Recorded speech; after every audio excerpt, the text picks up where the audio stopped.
আসসালামু আলাইকুম। আমি Mohammad Ataur Rahman, senior staff nurse, Patuakhali medical college hospital, Patuakhali. আজকে আমি আলোচনা করব বর্তমান সময়ের যে মহামারী আকৃতি ধারণ করছে ডায়রিয়া নিয়ে। ডায়রিয়া আসলে পৃথিবীব্যাপী 0 থেকে 5 বছরের বাচ্চার যে মৃত্যুর যেগুলো কারণ আছে, তার মধ্যে 3 নাম্বার মৃত্যুর কারণ হচ্ছে এই ডায়রিয়া। কিন্তু এই ডায়রিয়া রোগটি প্রতিরোধযোগ্য এবং যদি হয়েও যায় তাহলে এটি ট্রিটমেন্টযোগ্য, মানে এটি হচ্ছে প্রিভেন্টেবল অ্যান্ড ট্রিটেবল। তাহলে আমরা প্রথমেই চেষ্টা করব যে এটাকে কীভাবে প্রিভেন্ট করা যায়। যদি আমার এই রোগটি নাই হয় তাহলে আমি কিভাবে চিকিৎসা করব সেটা তো পরের ব্যাপার। তো আমি আজকে আপনাদেরকে এমন কয়েকটি টিপস শিখাবো যে কারণে আপনি ডায়রিয়াকে প্রতিরোধ করতে পারবেন, আপনার চিকিৎসা নেওয়ার প্রয়োজনই হবে না। তো তার আগে আমরা একটু ডায়রিয়া নিয়ে আপনাদের কয়েকটি ইম্পর্টেন্ট তথ্য আপনাদেরকে দিব যে ডায়রিয়া আসলে কাকে বলে। ডায়রিয়া হলো একটি লোক 24 ঘন্টার ভিতরে 3 বার অথবা ততোধিক যদি লুজ ওয়াটারি স্টুল পাস করে তাকে আমরা ডায়রিয়া বলে থাকি। তো ডায়রিয়া কত ধরনের হয়? ডায়রিয়া মূলত 3 ধরনের হয়: acute watery diarrhoea, persistent diarrhoea আর একটা ইনভেসিভ ডায়রিয়া। তো একুট ওয়াটারি ডায়রিয়া যেটি যে একদিনে 3 বারের বেশি যদি পাতলা পায়খানা হয় সেটিকে আমরা একুট ওয়াটারি ডায়রিয়া বলি। আর পারসিস্টেন্ট ডায়রিয়া কোনটা? যদি এই ডায়রিয়াটা যদি 14 দিনের বেশি লাস্টিং করে সেটাকে আমরা বলি পারসিস্টেন্ট ডায়রিয়া। আর একটা হলো ইনভেসিভ ডায়রিয়া বা ডিসেন্ট্রি। যদি আমরা এই আমাদের স্টুলের সাথে যদি আমরা ইনভেসিভ ব্লাড দেখতে পাই সেটাকে আমরা বলবো ডিসেন্ট্রি বা পারসিস্টেন্ট ডায়রিয়া। তো ডায়রিয়ার কজটা কি? ডায়রিয়া কেন হয়? ডায়রিয়া কি দিয়ে হয়? ডায়রিয়া মূলত কিছু অর্গানিজম দিয়ে হয়, যেমন ভাইরাস, ব্যাকটেরিয়া, প্যারাসাইট, ফাঙ্গাস। এই 4 ধরনের জিনিস দিয়ে আমাদের ডায়রিয়া হয়। মূলত ভাইরাল ডায়রিয়াটা ছোট বাচ্চাদের বেশি হয়, কমনলি রোটা ভাইরাস দিয়ে হয়। আর ব্যাকটেরিয়া দিয়ে আমাদের যেগুলো অ্যাডাল্টদের আমরা কমন দেখি, যেগুলো আমরা প্রচুর ডিহাইড্রেশন হতে দেখি, যেমন কলেরা, ভিব্রো কলেরা, সিজেলা, সালমোনেলা, এগুলো দিয়ে যেটা হয় সেটা ব্যাকটেরিয়াল ডায়রিয়া। আর প্যারাসাইট দিয়ে হয় আর ফাঙ্গাস দিয়ে হয় কিছু ডায়রিয়া। তো ডায়রিয়াটা মূলত কিভাবে হয়? এই যে অর্গানিজমগুলো, এই যে কোনো অর্গানিজমগুলো আমাদের স্টোমাকে যায়, মুখ দিয়ে আমাদের স্টোমাকে যায়। এখন সেটা হতে পারে যে কোনো খাবারের মাধ্যমে, আমরা যে পানি খাই ওই পানির ভিতরে এই অর্গানিজমগুলো যায়, সেই অর্গানিজমগুলো আমরা খাই, অথবা যে কোনো খাবারের মাধ্যমে এই অর্গানিজমগুলো থাকে, সেই খাবার আমরা খাই, যে কারণে আমাদের ডায়রিয়া। অথবা যে মূলত এই জীবাণুগুলো থাকে আমাদের ফিসেস বা ভমিটিং ম্যাটেরিয়ালস, মানে বমি বা স্টুলের ভিতরে থাকে, সেটা পানির ভিতরে মিক্স হয় অথবা খাবারের ভিতরে মিক্স হয়। এখন এটা সরাসরি একটা যেমন স্টুলের বা বমির উপরে একটা মাছি পড়লো, সেই মাছি গিয়ে খাবারে বসলো, সেই খাবার আমরা খেলাম। এই অ্যালগোরিদমের মাধ্যমে কিন্তু আমাদের এই ডায়রিয়া হয়ে থাকে। তো কিছু উপদেশের মাধ্যমে আমরা এই ডায়রিয়াকে সম্পূর্ণরূপে প্রতিরোধ করতে পারি। যদিও হয়ে যায় তাহলেও আমরা এটাকে ট্রিট করতে পারবো। তো আমরা আজকে বিস্তারিত ডায়রিয়াটা মূলত এখানে কি হয়? ডিহাইড্রেশন হয়, মানে পানি শূন্যতা হয়। তো এই পানি শূন্যতা যদি আমরা অ্যাসেস করতে না পারি তাহলে আমরা এই ডায়রিয়ার মানে চিকিৎসা আমরা করতে পারবো না। তো সব থেকে ইম্পর্টেন্ট যেই বিষয়টি সেটি হলো ডিহাইড্রেশন অ্যাসেস করা, পানি শূন্যতার পরিমাণটা অ্যাসেস করা। তো এটাকে আমরা 3টা ভাগে বিভক্ত করি: no sign of dehydration, some sign of dehydration, severe sign of dehydration. তো এখানে কয়েকটি প্যারামিটারে আমরা দেখি, যেমন আমরা প্রথমে আসলে পেশেন্টের কন্ডিশনটা দেখি যে এই পেশেন্টটার কন্ডিশনটা কি। যদি পেশেন্ট সামে কি থাকে, সিভিয়ারে কি থাকে, নো সাইনে কি থাকে। তা কন্ডিশন যদি আমরা নো সাইন থাকে তাহলে নর্মাল কন্ডিশন থাকবে, একটা পেলেফুল, যেরকম বাচ্চা হইলে পেলেফুল হয়ে অ্যালার্ট থাকবে। যদি এখানে যদি সাম সাইনে থাকে তাহলে বাচ্চাটি থাকবে ইরিটেবল, আর যদি সিভিয়ার ডিহাইড্রেশন তাকে লেথার্জিক থাকবে। আমরা চোখের দিকে তাকিয়ে দেখতে পারি যে এই বাচ্চাটি মানে পানি শূন্যতা মানে কি পরিমাণ ডিহাইড্রেশন আছে। যদি এটা নো সাইন অফ ডিহাইড্রেশন থাকে তাহলে নর্মাল থাকবে, আর যদি সাম বা সিভিয়ার থাকে তাহলে সানকেন থাকবে, মিউকোজা, মানে আমরা মুখের দিক তাকিয়ে দেখতে পারি। একটা নো ডিহাইড্রেশনের বাচ্চা থাকবে নর্মাল, মাউথ, আর সাম সিভিয়ারে থাকবে ড্রাই, শুকনো থাকবে মুখটি। থ্রাস্টি মানে পিপাসার্ততা। পিপাসার্ততা একটা বাচ্চাকে আমরা কীভাবে দেখতে পারি, একটা চামিচ দিয়ে যদি আমরা তাকে একটু পানি দেই, সে বাচ্চাটি পানি নর্মালি পান করবে যদি কোনো ডিহাইড্রেশন না থাকে। আর সাম সাইনে কি থাকবে, বাচ্চা থ্রাস্টি থাকবে, পিপাসার্ত থাকবে, চামিচ সহ খেয়ে ফেলতে চাবে এরকম। আর যদি সিভিয়ারে থাকে, তার তীব্র পানি শূন্যতা থাকে, তাহলে আনাবেল টু ড্রিঙ্ক, এই বাচ্চাটি পানি খেতে পারবে না। হ্যাঁ, আর হয়েছে স্কিন পিঞ্চ, আমরা স্কিন দেখে বাচ্চার পানি স্বল্পতা বা অ্যাডাল্টের পানি স্বল্পতা মানে ডিহাইড্রেশন আমরা নিরূপণ করতে পারি। স্কিনে নাভির পাশে যদি স্কিন ধরে আমরা টান দেই, তাহলে আমরা কি করব, দেখতে পাবো যে স্কিন গোজ ব্যাক কুইকলি, মানে স্কিন ধরে চাপ দেওয়ার সাথে সাথে স্কিনটা আবার জায়গায় চলে যাবে। আর যদি সামে থাকে, তারপর স্কিন গোজ ব্যাক সোলোলি, আর যদি সিভিয়ারে থাকে স্কিন গোজ ব্যাক ভেরি সোলোলি। তারপরে আমরা আরেকটা জিনিস দেখি, রেডিয়াল পালস। রেডিয়াল পালস যদি নো সাইন থাকে, নর্মাল থাকে, সাম সিভিয়ারে মানে অনেক সময় মানে রেপিড অথবা আনকাউন্টেবল পর্যন্ত থাকতে পারে পালস।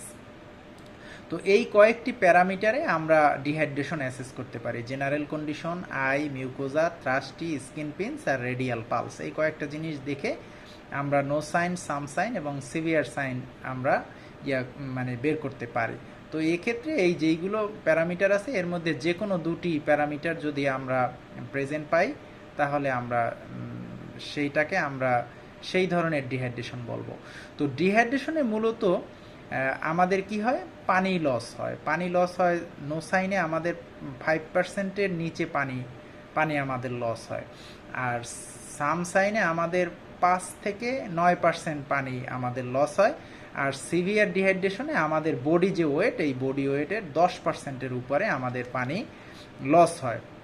তো আমরা যদি এই কতটুকু পানি আমাদের লস হয়েছে এটা যদি না জানতে পারি, তাহলে আমরা এটাকে কিন্তু আমরা সুন্দরভাবে রিপ্লেস করতে পারবো না। তো যদি আমরা এই ডিহাইড্রেশনটাকে আমরা সুন্দরভাবে অ্যাসেস করতে পারি, তাহলে আমরা সুন্দরভাবে একে ম্যানেজ করতে পারবো। তা আমরা ডায়রিয়ার ম্যানেজমেন্ট, ফ্লুইড রিপ্লেসমেন্টটাকে বা ডিহাইড্রেশন ম্যানেজমেন্টকে আমরা 3টে ভাগে ভাগ করছি। নো সাইনকে প্ল্যান এ, সাম সাইনকে প্ল্যান বি, সিভিয়ার সাইনকে প্ল্যান সি। তো আমরা আগেই বলেছি যে নো সাইনে আমাদের লেস দ্যান 5% ফ্লুইড, বডি ওয়েটের 5%-এর নিচে আমাদের ফ্লুইড লস হয়েছে। তো এক্ষেত্রে আমরা কিন্তু ওই রকম তার ডিহাইড্রেশনের যে সিমটমগুলো, এগুলো আমরা পাবো না। তো এক্ষেত্রে আমরা কি করব, চয়েস অফ ফ্লুইড দিব কি, ওআরএস, তাকে ওআরএস খেতে বলবো, অথবা চিরা পানি আর কুকড রাইস ওয়াটার, মানে রান্না করা ভাতের পানি। তো অ্যামাউন্ট অফ ফ্লুইড যদি লেস দ্যান 2 ইয়ার হয়, তাহলে আমরা 50 থেকে 100 ml খেতে বলবো। আর যদি 2 ইয়ার্স অ্যাবোভ হয়, তাইলে 100 to 200 ml আমরা এই ওআরএস খেতে বলবো। আর অ্যাভয়েড করতে ভেরি সুইট টি, মানে চিনিযুক্ত চা, সফট ড্রিঙ্কস, তারপরে যে কোনো চিনি আছে এরকম ফ্রুইট ড্রিঙ্কস, আমরা এগুলো সফট ড্রিঙ্কস যেগুলো, এগুলো আমরা খেতে নিষেধ করবো, এগুলোকে পুরোপুরি অ্যাভয়েড করব। এটা হলো আমাদের plan A, no sign of dehydration. এবারে আসি আমরা যে প্ল্যান বি, যেটা হচ্ছে সাম সাইন অফ ডিহাইড্রেশন। এখানে আমরা বলেছিলাম যে 5 থেকে 9% মানে বডি ওয়েটের 5 থেকে 9% আমাদের পানি চলে গেছে। এখানে আমরা চয়েস অফ ফ্লুইড, এখানেও আমরা ওআরএস, আমরা ওরাল রিহাইড্রেশন সলকে রিকমেন্ড করব। Amount of fluid 75 ml per KG. এটা আমরা মানে ওরালি কারেকশন করব। এটা কত সময়ের মধ্যে কারেকশন করব, 4 ঘন্টার মধ্যে কারেকশন করব। তো এক্ষেত্রে আমাদের 4 ঘন্টার মধ্যে, অথবা এর থেকে যদি আর্লিয়ার আমরা যদি এর থেকেও আগে পারি, তাহলে আমরা আগে করব। কিন্তু আমাদের প্রতি 30 মিনিট পর পর রিঅ্যাসেস করতে হবে। যদি নো সাইন, যদি আমরা 30 মিনিট এই 75 ml, এখানে যদি আমাদের পেশেন্টের ওজন হয় ধরুন 10 কেজি, তাহলে আমরা 750 ml ওআরএস তাকে দিয়ে দেবো 4 ঘন্টায় খেতে। তারপরে 30 মিনিট পরে এটা খাওয়াতে থাকবে বাচ্চার মা বা যে বয়সের হোক। খাওয়ানোর পরে আমরা 30 মিনিট পরে রিঅ্যাসেস করব। রিঅ্যাসেস করার পরে যদি আমরা দেখি যে এর নো সাইন অফ ডিহাইড্রেশন চলে এসছে, তাহলে আমরা প্ল্যান এতে চলে যাব। আর যদি সাম সাইন থাকে, তাহলে আমরা তাকে প্ল্যান বি কন্টিনিউ করব। আর যদি এখান থেকে আমরা সিভিয়ার সাইন অফ ডিহাইড্রেশনে চলে যাই, তাহলে shift to treatment plan C, আমাদের যে প্ল্যান সি আমরা সামনে বলবো, সেই ট্রিটমেন্টে আমরা চলে যাব। তো সিভিয়ার ডিহাইড্রেশন যেটা মানে ম্যানেজমেন্ট অফ সিভিয়ার ডিহাইড্রেশন, এটাকে আমরা প্ল্যান সিতে আমরা ম্যানেজ করব। সিভিয়ার ডিহাইড্রেশনে আমরা আগেই বলেছি যে আমাদের মোর দ্যান 10% ফ্লুইড আমাদের পানি আমাদের লস হয়ে যাবে। সেক্ষেত্রে আমরা এই সিভিয়ার ডিহাইড্রেশনকে ম্যানেজ করব অবশ্যই কলেরা স্যালাইন, মানে চয়েস অফ ফ্লুইড আমরা কলেরা স্যালাইন অথবা রিঙ্গার্স ল্যাকটেট দিয়ে আমরা ম্যানেজ করব। তো এক্ষেত্রে একটা মেসেজ আপনাদেরকে দিয়ে রাখি যে কখনোই আপনারা ডায়রিয়া পেশেন্টকে 5% অথবা 10% ডিএ দিতে পারবেন না, এটা রেস্ট্রিকশন, এটা ডায়রিয়া পেশেন্টকে দেওয়া যায় না। তো অ্যামাউন্ট অফ ফ্লুইড কি আমরা 100 মিলিগ্রাম পার কেজি, মানে 100 মিলিগ্রাম পার কেজিতে আমরা ভাগ করে আমরা এই ফ্লুইড দিব। তো এক্ষেত্রে ধরুন একটা পেশেন্টের যদি 60 কেজি ওজন হয়, আর এই পেশেন্টকে যদি আমরা অ্যাসেস করে জানি যে এটা সিভিয়ার ডিহাইড্রেশন, তার কিন্তু 6 লিটার ফ্লুইড প্রয়োজন হয়, 6 লিটার। তো 6 লিটার ফ্লুইড আমরা কিভাবে, 6 লিটার ফ্লুইড তো আমরা সাথে সাথে আসার সাথে সাথে দিতে পারবো না। তো 6 লিটার ফ্লুইড আমাদেরকে দিতে হবে কিভাবে, আমাদের দিতে হবে 3 ঘন্টার ভিতরে। তো ফার্স্ট 30 মিনিটে আমরা 30 ml পার কেজি বডি ওয়েট দিব, আর বাকি 70 ml পার কেজি দেব আমরা বাকি যে 2 আওয়ার 30 মিনিটে। তো এখন ধরুন যে 60 কেজি যদি আমরা ধরি, তা 60 কেজিতে আমাদের 6 লিটার ফ্লুইড দেব। প্রথম 30 মিনিটে আমরা দিব 30 ml পার কেজি, তাইলে 3 6 18, মানে 1.8 লিটার আমরা দেব 30 মিনিটে। বাকি থাকলো আমাদের 4.2 লিটার, 4.2 লিটার দেবো আমরা বাকি 2 আওয়ার, মানে 2 ঘন্টা 30 মিনিটে আমরা দেব বাকি যে 4.2 লিটার। তো এক্ষেত্রে ইনফ্যান্টসদের ক্ষেত্রে একটু আলাদা। ইনফ্যান্টসদের ক্ষেত্রে 100 ml পার কেজি অ্যামাউন্ট ঠিক আছে, কিন্তু এদেরকে ফার্স্ট আওয়ার মানে প্রথম 1 ঘন্টায় দিব 30 ml পার কেজি বডি ওয়েট, আর বাকি 5 আওয়ার্সে আমরা দিব 70 ml পার কেজি বডি ওয়েটে। তো এক্ষেত্রে আর একটা, যদি এই ফ্লুইড ম্যানেজমেন্ট দেওয়ার পরে as soon as patient able to drink, যদি পেশেন্ট খেতে পারে, তখন কিন্তু আমরা তাকে এই আইভি ফ্লুইড বাদ দিয়ে তাকে কিন্তু আমরা ওআরএস দেওয়ার চেষ্টা করব। আর বাচ্চাদের ক্ষেত্রে ব্রেস্ট ফিড দেওয়ার চেষ্টা করব। আর রিঅ্যাসেস দ্য পেশেন্ট, মানে পেশেন্টকে আমরা পুনরায় অ্যাসেস করব, মানে অ্যাসেস করব 30 মিনিট পরে, 30 মিনিট পরে আমরা পুনরায় আবার অ্যাসেস করে দেখব যে পেশেন্ট কি সিভিয়ার থেকে আমরা কি সামে চলে গেছে না ডিহাইড্রেশন কাভার করছে।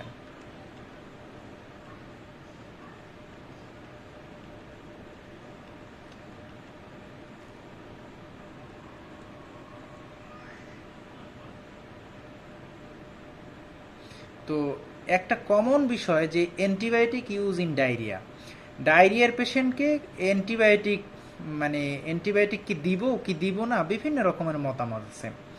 তো অ্যান্টিবায়োটিক ডিপেন্ড করে বাচ্চার হোক বা অ্যাডাল্টের হোক, যদি তার স্টুলকে আমরা কালচার অ্যান্ড সেন্সিটিভিটি করতে পারি। যে কালচার মানে হচ্ছে যে এর মধ্যে কোন অর্গানিজম আছে, ভাইরাস, ব্যাকটেরিয়া, ফাঙ্গাস। তো যদি আমরা এর অর্গানিজমকে আইডেন্টিফাই করতে পারি, যদি ব্যাকটেরিয়া থাকে তাহলে অবশ্যই অ্যান্টিবায়োটিক দিতে হবে।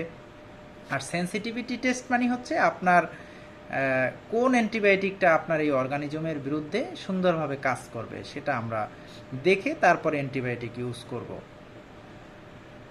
কিন্তু তারপরে আমরা অ্যান্টিবায়োটিক সেন্সিটিভিটি টেস্ট করে দিতে পারি। আর এক্ষেত্রে যদি অ্যান্টিবায়োটিক ইউজ করতে হয় তাহলে আমরা azithromycin 20 milligram per KG body ওয়েটে সিঙ্গেল ডোজে আমরা দিতে পারি।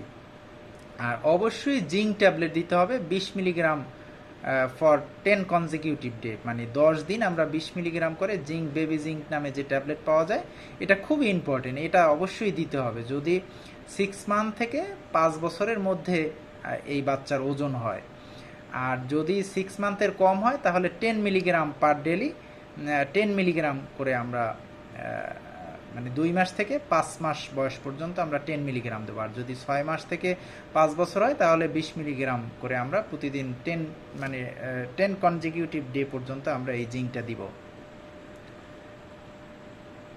আর 2 মাসের কমের বাচ্চাদের জিঙ্ক দেওয়ার প্রয়োজন নেই। আর একটা জিনিস, যে এজিথ্রোমাইসিন দেওয়ার ক্ষেত্রে যদি অ্যাডাল্ট হয়, যদি আপ টু 65 ইয়ার, 65 বছর পর্যন্ত, যদি মানে আপ টু 65 ইয়ার যদি যদি আমি কোনো এর হার্টে কোনো সমস্যা আছে যদি আমরা না জানি, তো 65 বছর পর্যন্ত যদি হার্টের কোনো সমস্যা না থাকে তাহলে আমরা এজিথ্রোমাইসিন 1 গ্রাম সিঙ্গেল ডোজে, মানে 500 মিলিগ্রামের 2টি ট্যাবলেট আমরা সিঙ্গেল ডোজে দিতে পারি। আর যদি আমরা জানি 65 বছরের উপরে তার হার্টের প্রবলেম আছে, তাহলে আমরা তাকে এজিথ্রোমাইসিন দিব না, তাকে আমরা ডক্সিসাইক্লিন দিয়ে চিকিৎসা করব। ডক্সিসাইক্লিন 100 মিলিগ্রাম প্রিপারেশনে পাওয়া যায়, এটার 3টে ট্যাবলেট আমরা স্টার্ট পেশেন্টকে দিয়ে দিতে পারি। আর এক্ষেত্রে এটা একুড ওয়াটারি ডায়রিয়ার ক্ষেত্রে আমরা মাঝে মাঝে যে অ্যান্টিবায়োটিক ইউজ করি। আর যে ইনভেসিভ ডায়রিয়ার ক্ষেত্রে যেটাকে আমরা ডিসেন্ট্রি বলি বা ইনভেসিভ যে ভিজিবল ব্লাড যদি দেখা যায় স্টুলের সাথে, সেক্ষেত্রে অবশ্যই অ্যান্টিবায়োটিকের রোল আছে। অ্যান্টিবায়োটিক ছাড়া এটা ভালো হবে না, মাস্ট বি অ্যান্টিবায়োটিক প্রয়োজন। এখন আমাদের যেটি মূল যে মানে কনসার্ন আমাদের নার্সিং সেবা দেওয়ার ক্ষেত্রে, আমাদের কেয়ার গিভার আমাদের কাছে কি বলে, কনসার্ন অফ কেয়ার গিভার আমাদের কাছে কি বলে, তো আমরা কি অ্যান্সার দেব, এটা হচ্ছে নার্সিং রেসপন্স। আমি কি রেসপন্স করব সেটা মুখ্য। তো প্রত্যেকটা patient, every patient demand IV fluid. প্রত্যেক পেশেন্ট আমার কাছে এসে বলবে যে সিস্টার বা ম্যাডাম আমাকে আইভি ফ্লুইড দেন, আমার বাচ্চা অসুস্থ, মানে ডায়রিয়া, বারবার পাতলা পায়খানা করতেছে, আমাকে একটু আইভি ফ্লুইড দেন। আপনি উত্তর দেবেন, স্মুথলি বলবেন, unnecessary IV fluid may cause harm. যদি আপনার বাচ্চার আইভি ফ্লুইড প্রয়োজন না হয় তারপর যদি দেন, সেটা আপনার বাচ্চার জন্য ক্ষতিকর। যদি যখন প্রয়োজন হবে তখন আমরা আইভি ফ্লুইড অবশ্যই দেব। এরপর আপনি তো বলবেন যে তাহলে কি আইভি ফ্লুইড যদি না দেন তাহলে ওআরএস মানে খাবার স্যালাইন খাওয়াইতে বলবেন। তখন মা বলবে কি ORS feeding cause vomiting, ORS যদি খাওয়াই তাহলেই বাচ্চা বমি করে।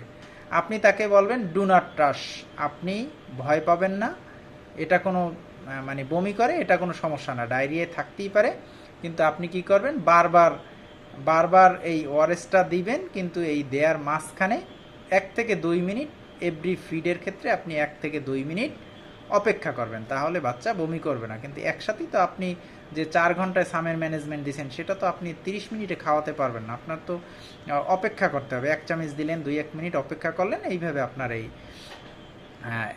এই যে মানে স্যালাইন খাওয়াইতে হবে। তারপর 3 নম্বরে মানে বাচ্চার মারা বলবে যে মানে পায়খানা বন্ধ করার আর বমি বন্ধ করার ওষুধ দেন, যে ম্যাডাম আমাদের পায়খানা বন্ধ করার আর বমি বন্ধ করার ঔষধ দেন। তখন আপনি বলে দিবেন যে হ্যাজ নো রোল, পায়খানা বন্ধ করার কোনো ঔষধ এবং বমি এটার কোনো এখানে রোল নেই। এই যদি পায়খানা বন্ধ করার মানে যদি আমরা এরকম কোনো বমির ঔষধ দেই, এটা আপনার বাচ্চার জন্য ক্ষতিকর। জীবাণুটা মানে এই বাথরুমের সাথে আর বমির সাথে বের হয়ে দ্রুত ফ্রি হয়ে যাবে, বাচ্চা তখন আর রিকারেন্ট আপনার এই যে ডায়রিয়া আর হবে না। May not understand the important of zinc tablet, আপনাকে অবশ্যই মানে বাচ্চার মা জিঙ্ক ট্যাবলেট সম্পর্কে জানবে না, কিন্তু বাচ্চার মাকে জিঙ্ক ট্যাবলেট সম্পর্কে জানাতে হবে যে এই জিঙ্ক ট্যাবলেট যদি আপনি খাওয়ান তাহলে কি হবে, বাচ্চার যে ইন্টেস্টাইনাল মিউকোজা এটা হেলদি হবে, আপনার বাচ্চা যে বারবার পাতলা পায়খানা করে এটি মানে রিডিউস হবে, যে ফ্রিকোয়েন্সিটা কমবে, এবং ফার্দার পরবর্তীতে যাতে ডায়রিয়া না হয় সেইটা কাজ করবে। আর ফুড অ্যাবজর্পশনে এটা সাহায্য করে, আর বাচ্চার গ্রোথ অ্যান্ড ডেভেলপমেন্টে সহায়তা করবে জিঙ্ক। তো এই জন্য আপনি অ্যান্টিবায়োটিক এবং এই যে বমির যে ওষুধ চাবে, সেক্ষেত্রে আপনি এই দুইটার যে কোনো রোল নেই, এটা আপনার বাচ্চার জন্য ক্ষতি বুঝাবেন, এবং এই জিঙ্কটা যে আপনার বাচ্চার জন্য খুবই ইম্পর্টেন্ট, এই জিঙ্কের গুরুত্বটা আপনি তাদেরকে বুঝিয়ে বলবেন। তো ডিসচার্জ ক্রাইটেরিয়া, আপনার একটা ডায়রিয়ার পেশেন্টকে কখন আপনি ডিসচার্জ দিতে পারবেন, ডায়রিয়া যদি কমে যায় আর বা যদি সে ভালো ফিল করে, ফিলিং বেটার যখন ফিল করবে তখন আপনি ডিসচার্জ দিতে পারবেন। কোনো ডিহাইড্রেশনের সাইন যদি থাকে সাম সিভিয়ার, তখন আপনি পেশেন্টকে ডিসচার্জ দিতে পারবেন না। যদি বমি থাকে তাহলে আপনি ডিসচার্জ দিতে পারবেন না। যদি তার খাবারের মান ফুড ইনটেক ইমপ্রুভ না করে তাহলে তাকে আপনি ডিসচার্জ দিতে পারবেন না। যদি ইউরিন বন্ধ থাকে তাহলে আপনি ডিসচার্জ দিতে পারবেন না। ডিসচার্জের সময় তাকে ওআরএস এবং যদি কোনো ঔষধ প্রয়োজন হয় সেগুলো আপনি ডিসচার্জের সময় দিয়ে দিবেন। এগুলো ডিসচার্জ ক্রাইটেরিয়া অবশ্যই মানতে হবে।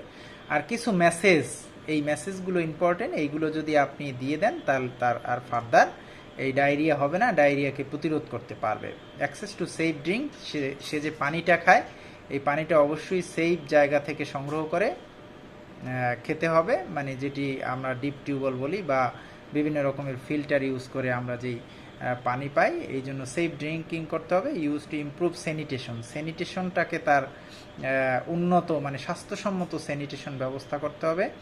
হ্যান্ড ওয়াশ উইথ সোপ, সাবান দিয়ে তার হাত ওয়াশ করতে হবে। যে কোনো খাবার দাবার খাওয়ার আগে অবশ্যই তাকে সাবান দিয়ে হাত ধুয়ে নিতে হবে। Exclusive breast feeding for the first 6 month of life, বাচ্চার যে প্রথম 6 মাস অবশ্যই শুধুমাত্র মায়ের বুকের দুধ খাওয়াতে হবে। তারপরে খুব পার্সোনাল হাইজিন আর food hygiene, good personal hygiene and food hygiene, তো নিজের পরিষ্কার পরিচ্ছন্নতা মেনটেন করতে হবে এবং খাবার দাবারেরও যে হাইজিন আছে এই হাইজিন মেনটেন করতে হবে। Health education about how infection spread, তাকে হেলথ এডুকেশন দিতে হবে যে কিভাবে ইনফেকশন ছড়ায়। আর যদি বাচ্চা হয় তাকে রোটা ভাইরাসের ভ্যাকসিন দিয়ে নিতে হবে। এতক্ষণ সাথে থাকার জন্য সবাইকে ধন্যবাদ।